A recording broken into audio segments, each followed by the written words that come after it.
Hello everybody, fellow teachers and educators, test takers, all of you who are interested in taking the TKT CLIL Test by Cambridge. This is the fourth video of our series on solving the questions from the TKT CLIL Test. What we're doing is we're getting this test that is available for free. If you Google it, you will find it. It's been made available by Cambridge. And we're getting question by question and answering the questions on this video. So if you're preparing for the test, this is meant to give you a good example and different strategies that you can use to answer the questions from the TKT CLIL test. So without much further ado, let's jump right into it. We're dealing now with task number 4, which is the fourth task of the first section of the TKT CLIL test, and it includes 6 out of the 25 questions in this section. So let's read and see what it says. For questions 20 to 25, match the instructions with the learning skills listed A, B, and C. Mark the correct letter, A, B, or C, on your answer sheet, and you will need to use some of the options more than once. So this is a question about learning skills. So what learning skills do we need to know for these particular questions? Locating information, organizing information, communicating information. So what we need to do is to read the instructions that the teacher is giving the students and try to determine which learning skills the students have to apply to follow those instructions and to accomplish whatever it is that the teacher is asking them to. So let's move on. And first of all, let's look at the question more broadly and try to determine what it is within CLIL that we need to know to answer this question. Well, we told you that the first section contains 25 questions, 4 tasks. This section is called Knowledge of CLIL and of the Principles of CLIL. This is important. So this is the title of this section here. And if you look at the areas of teaching knowledge, that we've covered in previous videos, you will notice here that there is only one we haven't covered yet, and that is the last one. We've already covered aims of CLIL and rationale for CLIL, language and communication skills across the curriculum, cognitive skills, all have been covered by the previous tasks. This one is about learning skills. And we have 6 out of the 25 questions in this task, and they're all multiple choice. Learning skills across the curriculum. This is what we're focusing on.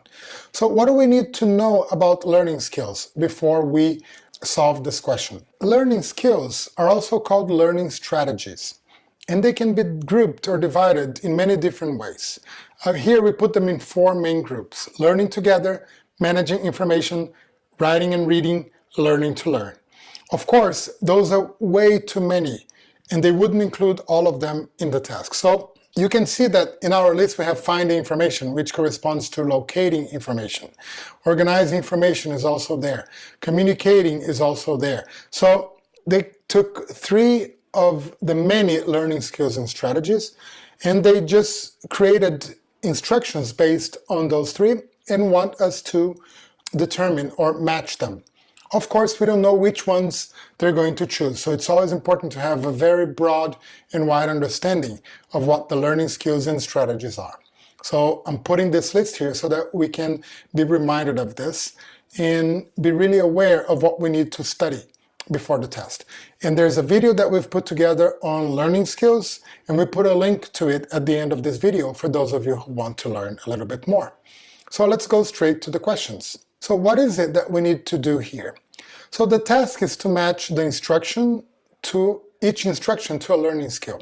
And the strategy, again, is to focus on the behavior. What will the students be doing after they hear the instructions or after they're given the instructions? And that's what's going to lead us to the right answer. So let's try it. Listen to the music, then beat out the rhythm to your partner. Notice that the students are not just listening, but they're beating out the rhythm. They're communicating something through beating. So that's a communication type of activity. So they're going to be communicating information. 20, letter C. Do a web search to help you find out how rubbish is recycled in different countries. So what would the students do? A web search to find out something. So they're going to have to locate information. 21A, the web search, finding out information. Both refer to locating information. Number 22, decide which data to put on the x-axis of the graph. So the students have a group of data, they're going to look at the data, and they're going to have to decide which of those data is going to go on the x-axis. That's a task of organizing information. 22B, because they have the information available, they just have to make sense of it and put it in the graph. That's the task of organizing information. Number 23, put the pictures in order of the life cycle. So students have the pictures, they have to put them in order, organize them. Again, 23, about organizing information. Very important to focus on the verbs here and the behaviors that the students will be engaging in. Use any classroom resources, number 24, to discover if there are any birds which can't fly. So the students are going to use any classroom resources they have to discover something, to find out. Again, locating information. 24A, they're going to look for the classroom resources that will lead them to the information that they need. That's why they'll be locating it. Number 25, show your example of 15th century Italian art and explain 4 of the symbols in it. It's not only showing, but explaining, which is an act of communicating information. So 25C. Again, ask yourself which behavior is triggered by the instruction, and that should lead you to the correct learning skill. That is not to say that one question doesn't involve other types of learning skills. We're not saying that.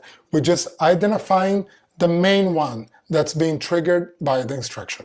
So I hope this has been helpful in giving you some hints as to how to go about answering these questions or similar questions in the TKT CLIL test. And if you want to learn more, besides Kay Bentley's book, which has a very good overview of the topics covered in the test, download the free handbook for teachers that is put together by Cambridge. If you type its name online, you will find it and you can download it right away. Okay, I hope you have enjoyed this video. If you have, please like it, make a comment, and don't forget to check out the suggestions that we are putting at the end of this video for you to learn more about CLIL and the TKT CLIL test. Thank you. See you in the next video.